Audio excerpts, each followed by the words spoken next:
Bueno, esto de la acuarela, cuando lleva mucha agua, eventualmente, si el tiempo está muy frío, el papel va a tender a bombarse por todo lado. Entonces, si ustedes están al aire libre y está haciendo sol, les va a convenir mucho trabajar así, porque la parte donde lleva mucho líquido, mucha agua, se va a ir secando pronto. Mientras que si están en un lugar donde no hay mucho calor, más bien es muy frío, y especialmente si es de noche, sí les va a dar un poquito de problema el material, pero es normal, siempre y cuando se sepa que se va a bombar y que luego va a volver a tender a su posición original. Cuando ya ha secado esa parte es cuando empiezan a ponerse detalles, y generalmente uno tiene que pensar que lo que está haciendo es lo que está atrás en el cuadro.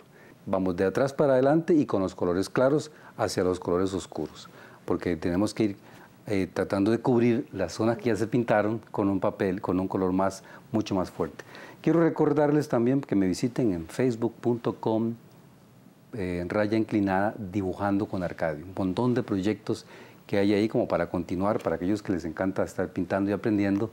Esa página mía les va a ser de mucha utilidad. Muchísimos proyectos hay ahí. Bueno, voy a ver si empiezo con algunos tonos, tallos grises, con un pincel, eso sí, que debe ir cambiando, porque siempre que estamos trabajando con esto, tenemos que ir pensando en el tipo de pincel que vamos trabajando. Yo estoy haciendo el cuadrito en una hoja más o menos del tamaño carta, entonces los pinceles no deben ser muy grandes. Si lo estuviera usando a pliego completo, entonces los pinceles aumentarían de tamaño y de grosor, porque depende mucho del tamaño de la superficie en donde estamos pintando, el tipo de pincel que vamos a utilizar. El tamaño y el grosor del pincel varía de acuerdo al área en que estemos pintando. Entre mayor área, más grueso el pincel. Bueno, aquí lo que voy a hacer es nada más tratar de utilizar, mira, no tengo el color café ahora que me acuerdo. Estos tallos del fondo, que en algunos casos son muy claros, se pintan con el verde grisáceo. Tampoco es que tenga que ser, de hecho, muy oscuro. De hecho, yo lo que voy a hacer es simplemente hacer una proyección de las ramas de estos arbolitos secos en todas direcciones. Puedo ir cambiando el pincel. Si veo que está muy gruesa la línea, pues entonces lo cambio. Y esto es un proceso que se va a repetir en todo el cuadro, en la mayoría de los tallos que vamos a ver ahí.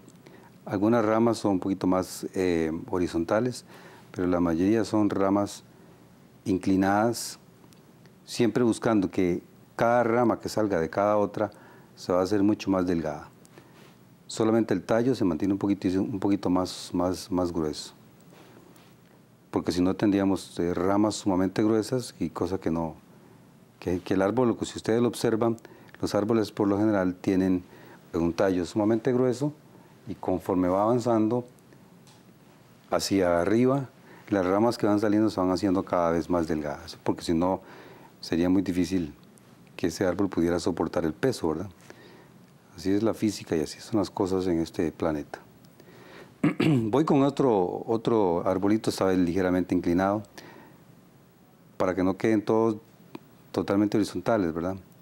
Si usted cree que en la pintura puede haber algún tono rojizo para alegrar un poco su paisaje, lo puede hacer.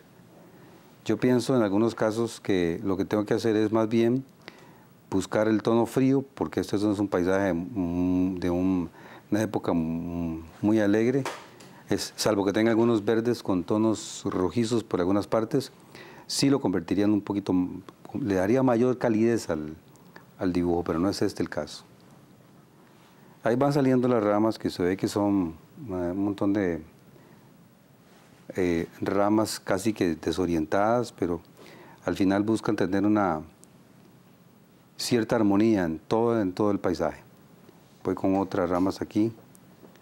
Se mezclan en todas direcciones, pues ya van a ver después por qué es que se mezclan, por qué es que se hacen casi que indiscriminadamente los tonos del color, porque de todos modos, después cuando pongamos los tallos muy oscuros, que son los colores, los tallos casi negros, es cuando vamos a ver que estos que pusimos al principio se van a desaparecer y van a ser ahogados por los tonos más fuertes que hay. En la acuarela eso se juega mucho. El tono claro que se pone al principio puede ser que resulte un poquito atemorizante porque se nota mucho, pero los colores oscuros lo van a ir bajando poco a poco. Igual con este otro que va saliendo aquí, sale detrás de este montón de follaje que había puesto al principio, con algunas cuantas ramitas desde un principio. Pueden ser, y por qué no, arbolitos de eucalipto que son bastante altos, con ramas casi que muy horizontales, que no son como, por ejemplo, el árbol de guayabo, que es un árbol relativamente pequeño, con un montón de ramas que se extienden, en algunos casos, en muchas direcciones. O los de aguacate, que son bastante altos. Esos árboles que no son frutales, como el de eucalipto, son bastante espigados, pero no tienen una forma así como, como los árboles frutales. Por aquí pongo otros, allá al fondo, solamente para que se vea un poquito, y algunos más inclinados que otros, algunos con doble tallo, que ya se extienden en la parte superior. También me faltaba aquí, por supuesto. No es que deba concentrarse en una sola zona, por supuesto que no, pero es bueno que se extienda por todos lados, ¿verdad? Porque los tallos deben verse por todos lados. Por cierto, al final del programa les voy a invitar para que observen un dibujo bellísimo que hizo Andrea González, una gran artista que vive en Grecia, en la provincia de Alajuela. Lo voy a mostrar al final del programa para que ustedes, en la sección de mis televidentes, para que lo aprecien. Es algo realmente bastante hermoso ese retrato. Aquí nada más ir poniendo algunos tonos. Esta parte de aquí es sumamente importante, poner el tono verdoso para luego ir buscando cómo dejar las partes que estaban claras más claras aún. El verde Hooker, el azul Prusia, el color negro, un poquito de rojo si lo quieren usar, sería el rojo carmín. Azul ultramarino nos va a servir para ir formando todo este paisaje. Entonces, claro, uno lo pone el color y luego lo difumina un poquito con el pincel bastante húmedo. Aquí también, esta esquina es bastante oscura, diría yo, pero también se le pone un poquito de azul para que no quede demasiado fuerte el tono. Y se baja un poquito aquí igual. Aquí sí lo que se busca es que se vaya para ir logrando como ese efecto aquí de una parte oscura, una parte clara, una parte oscura. Cada quien, por supuesto, buscará la forma en cómo resolver eso, ¿verdad? Yo siempre he pensado que se pone el color y luego se va a ir distribuyendo con el pincel un poquito más húmedo para ir desgastando un poco el color también.